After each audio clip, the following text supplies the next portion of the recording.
we're able to get in about 77 offensive plays versus defensive plays this afternoon before lightning hitting the area. Got in probably, a good dozen or so special teams plays. So, right at a 90-play scrimmage.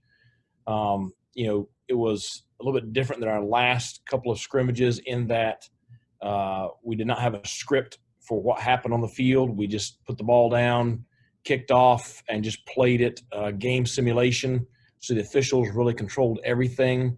Whatever situations came up, we played them out. And so it was a continuous scrimmage, but one that was a little bit more like a true game simulation. So it's good to get back out there and have some full contact practice. As far as the performance, pretty evenly matched day, I would say overall. Some big plays for both sides, and some busts for both sides. I would put our performance probably somewhere between the first and second scrimmage, and really, not surprising due to we still have a pretty high number in the return to play protocol that did not participate today. So looking forward to getting those guys back in the coming week or so, and getting ready for Central Florida. Okay, we will open it up to questions for Coach Houston.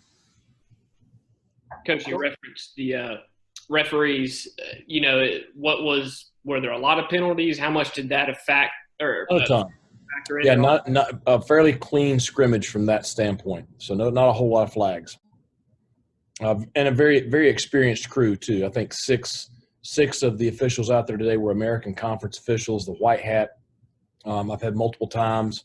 Very solid referee. So felt like we had a really good crew with us today also. Coach, did anything stand out, or do you have to kind of see the film first before you can tell? Well, certainly the film's going to, kind of tell the tape, kind of what really happened out there. I was on the field with the players. I thought that some things that stood out was I thought our defense executed much better than we probably did the last scrimmage. I thought our blitz patterns were pretty tight. I thought our coverages, we were all on the same page for the most part. So that's solid. Had some receivers that made some, very tough catches. I thought that, played pretty well at that position today. And I thought all of our quarterbacks played decent. Coach, 3 scrimmages down. I know you guys had a big break between the second and third one, but yeah, recently, do you feel like things are pretty good on both sides of the ball, just as far as everything, the coaches calling plays and the guys lining up properly, that sort of stuff?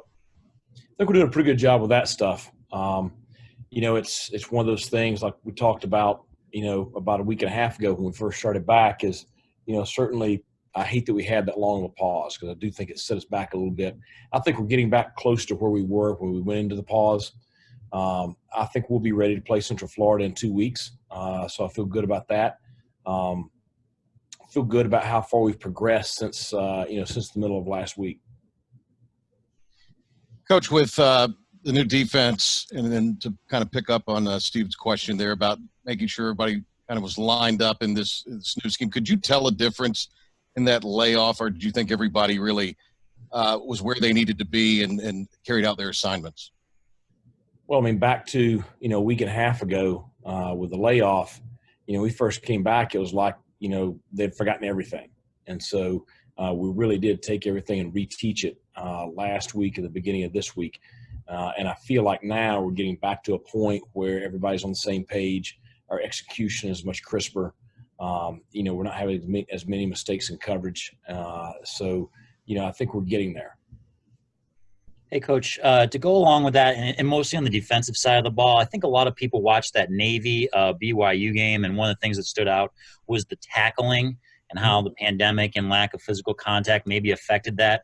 Will you watch games this weekend and, maybe look at some of those things that might apply as far as, lack of contact or, kind of how the pandemic's had an effect to try to game plan for your first game? Well, I'm gonna watch football. I'm glad it's here, and I stayed awake as long as I could last night watching Miami and UAB. But you can see even last night with that game, talent level is obvious. but the execution was just not as sharp as what you normally see from a team of that caliber. And I think you'll probably see a lot of the same things this weekend. And I think that's really the true test is, just how much can we simulate over the next 2 weeks, game situations and game speed. And, you want to do that, but at the same time, you also, you got to be conscientious of making sure your team is ready to go play Central Florida. So, I hope our tackling is better than what we saw last Monday night. I think it will be. Certainly we've put enough of an emphasis on it. But when you get out there on the field, and especially playing a team of the caliber of UCF, probably the most talented team in our league, I don't think anybody would argue with that. And the speed that they have on that offensive side of the ball will certainly test us. Can you expand on the quarterbacks at all? And it's kind of the top of your head. Are there any bright plays or moments that you can kind of think of after the fact? I mean, I think, Holton got a good bit of work right at the beginning. And then, Holton's had plenty of work. So we got him out of there. Alex Flynn and Mason Garcia, we really tried to get them a lot of work today. I thought both of them played well. I thought Alex probably handled, he had a lot of pressure now. I thought he handled it pretty good, stayed pretty composed. I just saw him outside just a minute ago, and I said, I know Coach Kirkpatrick's going to just chew you out unmercifully on Sunday, but I thought he handled everything out there on the field well. Mason made some throws that just, you're like, wow, just his talent is special. And so, some of the throws that he made, the way he stood in the pocket today, he's getting there. Still young, but he's getting there.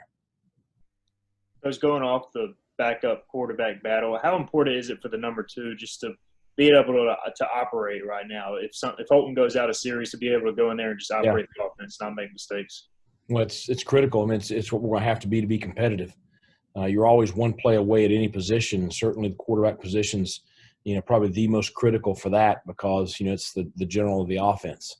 And so, the good thing is we're in much better shape right now than we were last year. We have plenty of talent in the room. We just got to get that talent some experience.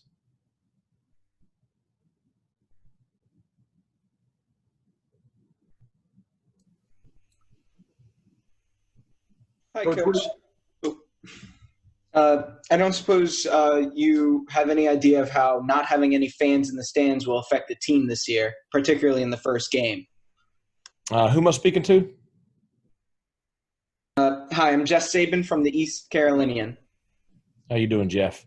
Certainly it's going to be different. It's going to be foreign. It's going to be strange. It's going to be something that, we've never experienced before.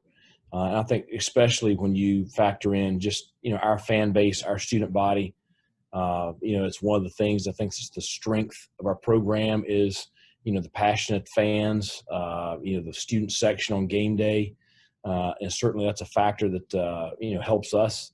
And so I think not having that is going to be, going to be something we've got to adjust to.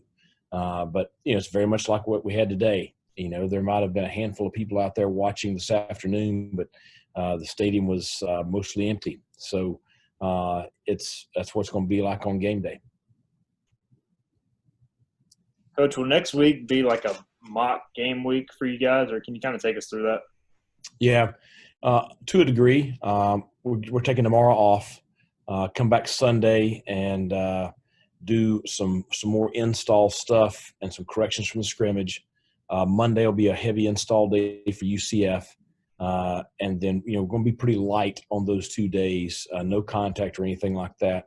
Then Tuesday, Wednesday, and Thursday are going to be traditional game week practices. Really try to get we've got 54 brand new players in our program this year. So, they have no idea what our game weeks are like. So we're going to try to take them through Tuesday, Wednesday, Thursday. This is what game week is like. Friday, we're going to have a mock game simulation, and we do that every year, the week, basically a week out. And so we're going to go through, locker room setup, pregame, and for this stuff, it's going to be new for everybody because this is COVID-19 locker room setup, COVID-19, pregame warm up, and just how we do everything, sidelines, halftime, all that stuff. Try to take our kids through everything that we're going to have when we get to game day the following Saturday.